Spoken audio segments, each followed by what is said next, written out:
Assalamualaikum warahmatullahi wabarakatuh. Selamat sore, salam sejahtera untuk kita semuanya. Pada sore hari ini saya kembali akan menyampaikan perkembangan terkini terkait penanganan COVID-19 di Indonesia. Satgas ingin mengingatkan kepada kita semua bahwa penambahan kasus positif di Indonesia sudah mencapai lebih dari 5.000 kasus selama 3 hari, bahkan tidak pernah berada di bawah 4.000 selama seminggu terakhir. Ini harus menjadi alarm bagi kita semua. Kasus positif ini dapat terus bertambah apabila tidak ada langkah serius dari masyarakat maupun pemerintah daerah untuk mencegah penularan. Sekarang kami ingin menyampaikan tentang update perkembangan kasus harian COVID-19 tanggal 26 November. Pada hari ini terjadi penambahan sebesar 4.917 kasus, di mana jumlah kasus aktif adalah 66.752 atau 12,9%, di mana kasus aktif dunia adalah 28,43%. Sedangkan jumlah kasus sembuh adalah 433.649 atau 83,9%, di mana kasus sembuh dunia adalah 69,22%. Sedangkan jumlah kasus meninggal adalah 16.352 atau 3,2%, di mana kasus meninggal dunia adalah 2,35%. Penambahan kasus positif yang sangat tinggi ini terjadi karena masih adanya penularan yang terjadi di masyarakat. Oleh karena itu, saya meminta dengan sangat kepada masyarakat untuk disiplin dalam menjalankan protokol kesehatan 3M dalam setiap aktivitas yang dilakukan. Jangan sampai lengah sehingga kita dapat tertular COVID-19. Ingat, kedisiplinan terhadap protokol kesehatan akan melindungi diri kita dan orang-orang terdekat dari penularan COVID-19. Bagi Satgas di daerah, jangan ragu untuk segera melakukan penindakan kepada masyarakat yang masih abai terhadap protokol kesehatan sesuai dengan peraturan yang berlaku tanpa pandang bulu. Selanjutnya, Satgas terus memantau perkembangan kasus COVID-19 di 13 provinsi prioritas. Sebagai pengingat, provinsi ini dimasukkan ke dalam kelompok prioritas karena jumlah penambahan kasus positif dan jumlah kasus aktif yang masih tinggi, jumlah kematian yang masih tinggi, dan jumlah kesembuhan yang rendah, maupun dipertimbangkan berdasarkan karakteristik wilayah. Pada hari ini, saya akan memaparkan perkembangan kasus positif COVID-19 di 13 provinsi prioritas tersebut. Perkembangan kasus positif di 13 provinsi prioritas ini terus bervariasi dalam penurunan dan kenaikannya. Per tanggal 22 November, terdapat 7 provinsi yang mengalami penurunan kasus positif dan 6 provinsi yang mengalami peningkatan kasus positif. Meskipun jumlah provinsi yang mengalami penurunan lebih banyak dibanding dengan provinsi yang mengalami kenaikan, namun kita juga perlu mewaspadai jumlah kenaikan yang cukup tinggi ini dibandingkan dengan jumlah penurunan. Penurunan kasus tertinggi berada di Papua dengan penurunan sebesar 73,8%. Namun, jika dilihat pada provinsi yang mengalami kenaikan, maka Riau mengalami kenaikan tertinggi, yaitu 139,4%.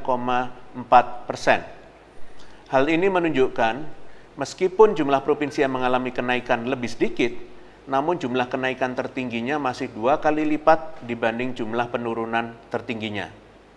Kami meminta kepada 3 provinsi dengan tren kenaikan kasus positif terbesar, yaitu Riau 139,4%, Jawa Timur 44,4%, dan DKI Jakarta 23,9%, untuk betul-betul fokus dalam memutus mata rantai penularan COVID-19.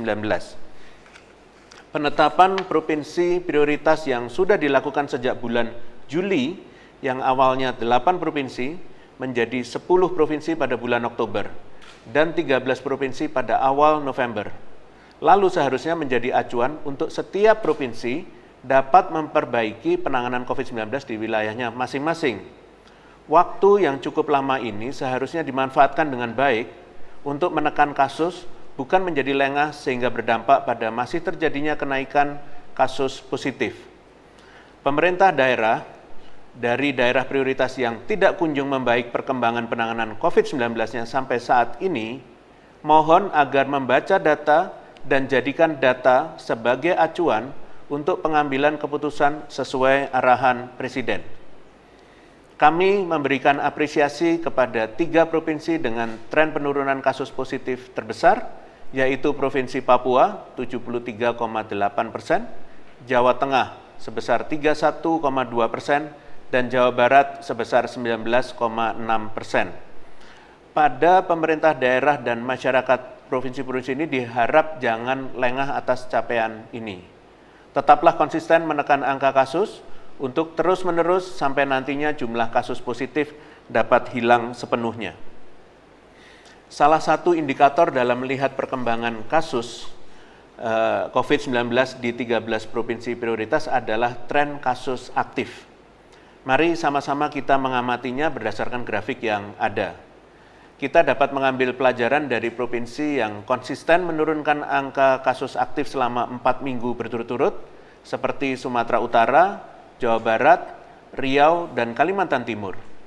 Akan tetapi, konsistensi ini perlu pengendalian yang lebih masif, sehingga tidak hanya menghasilkan penurunan yang konsisten, tapi juga signifikan. Mohon perhatiannya pada pemerintah daerah dan seluruh lapisan masyarakat dari Provinsi Jawa Tengah yang grafiknya menunjukkan peningkatan kasus aktif setiap minggunya. Pada awal November, Jawa Tengah sempat memiliki kasus aktif 12,19%. Namun di pekan ini meningkat drastis hingga mencapai 20,70%. Mohon agar betul-betul diperhatikan penyebab utama kenaikan kasus aktif ini. Jadikan momen ini sebagai momen untuk menurunkan angka kematian dengan memastikan kasus aktif yang ada dapat sembuh seluruhnya. Jangan lengah, dan kepada seluruh aparat penegak hukum untuk benar-benar mengawasi pelaksanaan protokol kesehatan oleh masyarakat. Kami juga perlu sampaikan kepada pemerintah daerah setempat untuk memprioritaskan penanganan COVID-19 di kabupaten kota yang menjadi penyumbang terbesar dalam peningkatan kasus positif di masing-masing provinsi. Saya akan sebutkan satu persatu daerah kontributor kasus aktif terbesar di masing-masing provinsi prioritas.